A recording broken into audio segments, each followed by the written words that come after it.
Hello and welcome back to Dronacharya IAS YouTube channel. You're watching Daily Current Analysis covering 3rd May 2022. इस video lecture में हम आज के important current affairs discuss करेंगे. So let's begin with it. तो चलिए शुरुआत करते हैं. आज का हमारा पहला news article Indian economy point of view से इम्पॉर्टेंट है. It is about the purchasing managers index. So purchasing managers index में इंडिया का जो मैन्युफैक्चरिंग सेक्टर है, अप्रैल मंथ में इसकी ग्रोथ कैसी रही है, आउटपुट कैसा रहा है, उसे यहाँ पे मेजर किया गया है. इससे पहले मार्च मंथ में हमारा जो परचेजिंग मैनेजर्स इंडेक्स आया था दैट वाज अराउंड 54. जो वैल्यू आई थी वो 54 थी. However for the month of April India's manufacturing sector has recorded a growth and April month में हमारी जो वैल्यू आई है that is 54.7. Now any PMI में हम देखेंगे कि किस तरह से कैलकुलेशन की जाती हैं, लेकिन 50 से अबव अगर वैल्यू आती है तो it basically indicates that there is improvement since the previous month. So presently we are seeing कि इन्फ्लेटरी प्रेशर्स काफ़ी ज़्यादा इंटेंसीफाई हो चुके हैं. जियोपॉलिटिकल जो प्रेशर्स हैं वो इंक्रीज़ हो चुके हैं. स्टिल अप्रैल मंथ में इंडिया का जो मैन्युफैक्चरिंग सेक्टर रहा है उसको राइज हुआ है, उसका आउटपुट इंक्रीज हुआ है as compared to the month of March. So 50 से अबव स्कोर आया है, 54.7 स्कोर आया है. It indicates that there is expansion in the business activity. Now ये जो इंडेक्स है ये परचेजिंग मैनेजर्स इंडेक्स है, ये मैन्युफैक्चरिंग सेक्टर की ग्रोथ को शो करता है. However, for the month of April, जो कंज्यूमर गुड्स के जो प्रोड्यूसर्स रहे हैं they have shown that there is contraction. तो बेसिकली कमोडिटी प्राइसेस जो हैं वो इंक्रीज़ हो रही हैं, जिसकी वजह से जो इनपुट कॉस्ट है वो भी इंक्रीज़ हो रही है. And therefore producers they are passing on the higher cost to the consumer and this is sharpest now, जिसकी वजह से इवन जो डिमांड है वो भी डिक्रीज़ हो सकती है. तो मैन्युफैक्चरिंग सेक्टर अप्रैल मंथ में एक्सपैंड हुआ है, वेराज जो कंज्यूमर गुड्स के जो प्रोड्यूसर्स हैं उन्होंने यहाँ पे कॉन्ट्रैक्शन को रिपोर्ट किया है. तो कुछ ब्रीफिंग्स ले लेते हैं परचेजिंग मैनेजर्स इंडेक्स से लेकर. सो इंडेक्स में हमारी जो इकोनॉमिक ट्रेंड्स जो चल रहे हैं in the manufacturing and service sector, उसकी डायरेक्शन को यहाँ पे शो किया जाता है. ये एक इकोनॉमिक इंडिकेटर है, मंथली सर्वे होता है डिफरेंट कंपनीज़ का. हमारे पास PMI दो तरह से कैलकुलेट किया जाता है, manufacturing PMI and service PMI. And after that a combined PMI is made combining both manufacturing PMI as well as the services PMI. Now इस इंडेक्स को कैलकुलेट करने की मेथड क्या है? तो जो परचेजिंग मैनेजर्स इंडेक्स है इसे IHS मार्केट कंपाइल करती है एंड ये कुछ क्वेश्चनेयर्स भेजती है to the purchasing managers in a panel जिसमें अराउंड 400 मैन्युफैक्चरर्स होते हैं, based on company workforce size, based on their contribution to GDP. And उनका उस क्वेश्चनेयर को लेकर रिस्पॉन्स क्या है, वहाँ से जो इकोनॉमिक ट्रेंड है उसे निकाला जाता है. तो जो सर्वे रिस्पॉन्सेज होते हैं उसको हर एक मंथ के सेकेंड हाफ में कलेक्ट किया जाता है एंड दैट बेसिकली इंडिकेट कि प्रीवियस मंथ के कंपैरिजन में हमारा जो मैन्युफैक्चरिंग सेक्टर है उसमें कितना चेंज आ रहा है. जो IHS मार्केट है जो कि इस पूरे इंडेक्स को कंपाइल करते हैं, it's a London based global leader in information analytics and solution for major industries and markets. तो यहाँ से all over the world wide हमारे पास जो IHS मार्केट हैं वो इस तरह की इंफॉर्मेशन एनालिटिक्स को यूज़ करते हैं. PMI की कैलकुलेशन में याद रखिएगा कि जो ये इंडेक्स है इसमें नंबर 0 to 100 तक जाते हैं. अगर कोई भी वैल्यू अबव 50 आती है तो इट इंडिकेट्स दैट कि हमारे पास एक्सपेंशन हुआ है, जो ग्रोथ है वो हो चुकी है. हाउएवर अगर बिलो 50 नंबर आता है, स्कोर आता है, तो इट शोज़ की कॉन्ट्रैक्शन हुई है ग्रोथ में. अगर रीडिंग 50 ही रहती है तो इट काइंड ऑफ शोज़ कि देयर इज़ नो चेंज. तो अगर प्रीवियस मंथ के कंपैरिजन में करंट मंथ में जो PMI आया है वो हायर हो तो इसका मतलब ये है कि हमारी जो इकोनॉमी है वो ग्रो कर रही है. लेकिन अगर प्रीवियस मंथ का PMI हायर हो as compared to the current month तो इसका मतलब ये है कि इकोनॉमी कॉन्ट्रैक्ट कर रही है. तो ये एक इंडिकेटर है, इसीलिए इसका पर्पस क्या है? यहाँ से जो हमें इंफॉर्मेशन मिलती है इसे यूज़ किया जाता है to see the trend of current and future business conditions, जिसे लेके कंपनी के डिसीजंस भी लिए जाते हैं एंड इसमें जो मेकर्स हैं, एनालिटिक्स हैं, जो इन्वेस्टर्स हैं, उन सब के लिए ये इन्फॉर्मेशन काफ़ी क्रिटिकल होती है। इससे मार्केट कंडीशन क्या होने वाली है by which is seen by the purchasing managers, उसके थ्रू यहाँ पे अजम्पशन की जाती है कि क्या एक्सपैंड करेगी या कॉन्ट्रैक्ट करेगी या फिर जैसा है वैसा ही रहेगा। तो it's a very important indicator. आगे बढ़ते हैं। हमारा next news article GS paper 2 point of view से इम्पॉर्टेंट है। It is about the unique disability identification scheme. So as a part of celebration of 75 years of independence, the Union Social Justice and Empowerment Ministry has asked the states to speed up the implementation of Unique Disability Identification Scheme. The scheme is for persons with disability. So those who have been selected for their connection with the freedom struggle from among 75 districts across India. So from here, the Unique Disability Identification Portal, this becomes important. तो ये जो unique disability identification portal है, इस project को implement किया जा रहा है with the view of creating a national database for persons with disability. तो एक नेशनल डाटाबेस क्रिएट करने के लिए फॉर पर्सन्स विद डिसेबिलिटी इस प्रोजेक्ट को इम्प्लीमेंट किया जा रहा है। एंड इसमें unique disability ID cards issue किए जाएंगे टू ईच फिजिकली और person with disabilities. PWDS is persons with disabilities. तो उन सबको एक यूनिक डिसेबिलिटी आइडेंटिटी कार्ड दिया जाएगा। Now this project will not only encourage transparency, efficiency, but it will also bring it ease of delivering the government benefits to the persons with disability. इससे uniformity भी आएगी। And इस portal की वजह से, इस प्रोजेक्ट की वजह से फिज़िकल या फाइनेंशियल प्रोग्रेस किसी भी बेनिफिशियरी की उसे ट्रैकिंग करने में हेल्प मिलेगी at all the levels of implementation, चाहे विलेज लेवल हो, ब्लॉक लेवल हो, डिस्ट्रिक्ट लेवल हो, state level and even national level as well. And यहाँ से इम्पॉर्टेंट हो जाता है rights of person with disabilities act 2016। Well याद रखिएगा, right of person with disability act 2016 इसने Persons with Disabilities, Equal Opportunities, Protection of Rights and Full Participation Act 1995 को replace किया था। तो इससे पहले हमारे पास Persons with Disability Act 1995 था। इसे रिप्लेस करके 2016 में आता है Right of Persons with Disabilities Act। Now यहाँ पे डिसेबिलिटी को डिफाइन किया गया है on the basis of an evolving and dynamic concept, and इसके अंदर जो क्वांटम ऑफ रिजर्वेशन है उसे इंक्रीज़ किया गया है from people who are suffering from 3 to 4% in government jobs and 3 to 5% in higher education institutes. इस एक्ट के अंदर अगर हम देखा जाए तो इसके जो भी प्रोविजंस हैं they are line with United National convention on the rights of persons with disability, UNCRPD के बिल्कुल जो हमारी जो कमिटमेंट्स हैं उसके साथ ही लॉ इन लाइन में आता है। And India is signatory of United Nations convention on the rights of persons with disabilities. यहाँ से हमें ये भी पता होना चाहिए कि और कौन कौन से इनिशिएटिव्स हैं जो कि गवर्नमेंट ले रहा है for the persons with disabilities. तो सबसे पहले हमारे पास आता है असेसिबल इंडिया कैंपेन। इसके अंदर we need to create that accessible environment for persons with disability. Then we also have Deen Dayal disable rehabilitation scheme.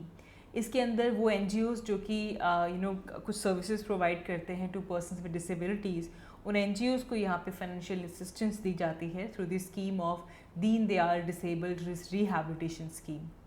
Then we also have assistance to disabled person for purchase fitting of aids and appliance. ना इसका M ये है कि जो भी disabled persons हैं उनकी अगर जो डिमांड है in terms of any appliance, any standard aid for suitable, durable and scientifically manufactured aid, तो उसके लिए यहाँ पे उनको हेल्प की जाती है। Then we also have National Fellowship for Students with Disabilities। इससे वो स्टूडेंट्स जिनमें डिसेबिलिटीज़ हैं ताकि वो हायर एजुकेशन को परस्यू कर सकें, उनके लिए अपॉर्चुनिटीज़ इंक्रीज़ करने के लिए national fellowship for students with disability scheme भी है हमारे पास।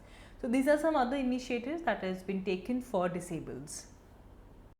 आगे बढ़ते हैं। हमारा next news article again paper 3 point of view से इम्पॉर्टेंट है। It touches the topic of employment. So recently data has been released by centre for monitoring Indian economy, and according to the data from centre for monitoring Indian economy, The unemployment rate in India has climbed to 7.83% from 7.6% in March. मार्च में unemployment rate 7.6% थी, जो कि increase होकर April month में 7.83% हो चुकी है. This is according to the data of CMIE. जो अनएम्प्लॉयमेंट रेट है वो अर्बन एरियाज़ में हायर है. अगर हम मार्च के कंपैरिजन में देखें तो मार्च में ये 8.28% था, लेकिन अब for the month of April this increase to 9.22%. Rural areas में देखा जाए तो वहाँ पे अप्रैल मंथ में 7.18% की अनएम्प्लॉयमेंट रेट मिला है. अगर हम प्रीवियस मंथ देखें तो प्रीवियस मंथ में 7.29% था. देन ऑल्सो जो अनएम्प्लॉयमेंट है that is highest in Haryana. Haryana में 34.5% हाईएस्ट अनएम्प्लॉयमेंट रेट मिला है, followed by Rajasthan, Bihar and Jammu and Kashmir. So this is the data which has been released by centre for monitoring Indian economy. ना यहाँ से सबसे पहले हम समझते हैं what is unemployment. So unemployment is when a person who is actively searching for employment is unable to find work. जो employment ढूंढ रहे हैं उनको काम नहीं मिल रहा है, that condition is called as unemployment, and it is a measure of health of our economy. And बहुत ही frequent cases में जो unemployment की जो हम measurement करते हैं that is done through the unemployment rate. So what is this unemployment rate? This is the number of unemployed people divided by the number of people in labor force. So unemployed workers upon labor force, this gives us the employment rate. So those who are working or those who are engaged in an economic activity, they are called as employed. Those who are seeking for work or are available for work, they are called as unemployed. Then there is one more category, those who are neither seeking for work or they are not available for work. तो यहाँ पे जब हम labour force की बात करते हैं तो लेबर फोर्स में दो कंपोनेंट्स ऐड होते हैं. एक तो वो जो कि वर्किंग है, जो कि इंगेज हैं इकोनॉमिक एक्टिविटी में, and secondly those who are seeking और those who are seeking for available work. तो इनको मिलाकर बनता है हमारा लेबर फोर्स, और यहाँ से हम निकालते हैं अनएम्प्लॉयमेंट रेट. अनएम्प्लॉयमेंट रेट में जो अनएम्प्लॉयड वर्कर्स हैं upon total labour force into 100, this gives us the unemployment rate. Now India में हम अगर अनएम्प्लॉयमेंट की बात करें so we have different types of unemployment. First we have disguised unemployment. Now disguised unemployment is that phenomena where more people are employed than what actually needed. तो ऐसे case में क्या होता है कि जितने की ज़रूरत है प्रोडक्टिविटी के हिसाब से ज़्यादा लोग वहाँ पे काम कर रहे हैं. There would be some person जिनका जो नेट निकल के आता है दैट इज़ ज़ीरो ओनली. तो ये मेनली एग्रीकल्चरल और जो अनऑर्गेनाइज सेक्टर्स हैं वहाँ पे हमें इस तरह की अनएम्प्लॉयमेंट देखने के लिए मिलती है, जहाँ पे ज़्यादा लोगों को एम्प्लॉय किया जाता है then what is actually needed. Then we also have seasonal unemployment. यहाँ पे सर्टन सीजन्स जो होते हैं ईयर में तब जो अनएम्प्लॉयमेंट होती है तो सीजनल अनएम्प्लॉयमेंट कहते हैं. Agricultural labourers they really have to work throughout the year. कुछ ऐसा टाइम होता है जब they are unemployed. Then we also have structural unemployment. ना स्ट्रक्चरल अनएम्प्लॉयमेंट कब होती है? जब हमारे पास जो जॉब्स अवेलेबल हैं मार्केट में और जो वर्कर्स हैं मार्केट में उनकी जो स्किल्स हैं दोनों के बीच में अगर मिसमैच होता है, so that leads to structural unemployment. So the mismatch between the jobs available in the market and the skills of the available worker, this is called as structural unemployment. So many people in India do not get jobs because of their lack of skills, and due to the poor education level it becomes very difficult to train them. This is called as structural unemployment. Then we also have cyclical unemployment. Now cyclical unemployment is basically the result of business cycle. तो basically अगर हमारे पास unemployment आ रही है because of any recession और decline in economic growth, that is called a cyclical unemployment. ना India के अंदर साइक्लिकल अनएम्प्लॉयमेंट बहुत ही नेग्लिजिबल है. This phenomena is mostly seen in the capitalist economy. Then we have technological unemployment as well. ये unemployment तब आती है जब कोई टेक्नोलॉजी के अंदर चेंज आ चुका है उसकी वजह से.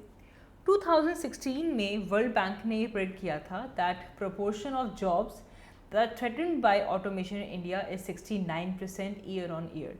जैसे जैसे ऑटोमेशन आता जाएगा टेक्नोलॉजी चेंज होती जाएगी, सो 69% ईयर ऑन ईयर जो जॉब्स हैं वो इंडिया में थ्रेटन अप हो सकती हैं. So this is called as technological unemployment. Then we have frictional unemployment. Now frictional unemployment क्या है, इसको हम सर्च अनएम्प्लॉयमेंट भी बोलते हैं। So this is the time lag between the jobs of when an individual is searching. तो जब वो या फिर दो जॉब्स में जो स्विच करते हैं तो बीच का जो टाइम लैग होता है, this is called as frictional unemployment. तो इन अदर वर्ड्स, एम्प्लॉय है वो टाइम ले रहा है to search new jobs, they shifting from one job to the another job, तो इसके बीच में जो डिले होती है टाइम की, इसे हम कहते हैं फ्रिक्शनल अनएम्प्लॉयमेंट। इसको वॉलंटरली अनएम्प्लॉयमेंट भी कहा जाता है। It is not caused due to shortage of job, but this is caused because the employee or the worker is looking for better opportunities. Now बहुत बार प्रीलिम्स के अंदर ऐसे डायरेक्ट क्वेश्चंस आए हुए हैं, आपसे पूछा गया है कि किस तरह की अनएम्प्लॉयमेंट का क्या मतलब है। तो इसको बहुत क्लियर रखेंगे कि फ्रिक्शनल अनएम्प्लॉयमेंट का मतलब क्या है। Then comes vulnerable unemployment. So people those who are working in informal sector without proper job contract and without any legal protection. तो ऐसे केस के अंदर हमारे पास वल्नरेबल एम्प्लॉयमेंट भी आती है। तो अगर जैसे ही लगता है कि the person are deemed to be unemployed, क्योंकि उनका जो रिकॉर्ड है वर्क का वो कभी भी मेंटेन ही नहीं किया जाता, and this is one of the main type of unemployment in India. जो हमारे इनफॉर्मल सेक्टर्स हैं वहाँ पे जब वर्क रिकॉर्ड ही नहीं किया जा रहा है, कोई जॉब कॉन्ट्रैक्ट ही नहीं है, कोई लीगल प्रोटेक्शन नहीं है, तो ऐसे केस के अंदर they are considered to be unemployed, and this is one of the major type of employment in India. ना यहाँ से अगर हम कॉजेज़ देखें, इंडिया में अनएम्प्लॉयमेंट के मेजर कॉजेज़ क्या हैं, तो सबसे पहले आता है सोशल फैक्टर। इंडिया में जो कास्ट सिस्टम है वो काफ़ी प्रेवलेंट है। तो certain work is prohibited for specific caste in some areas. Now जो बिग जॉइंट फैमिलीज़ हैं, those are having big businesses, so many such persons will be available who do not do any work, they depend upon the joint income of the family as well. तो एक तो caste system की वजह से भी होता है और एक बिग जॉइंट फैमिलीज़ की वजह से भी होता है। Then there is rapid growth of population as well.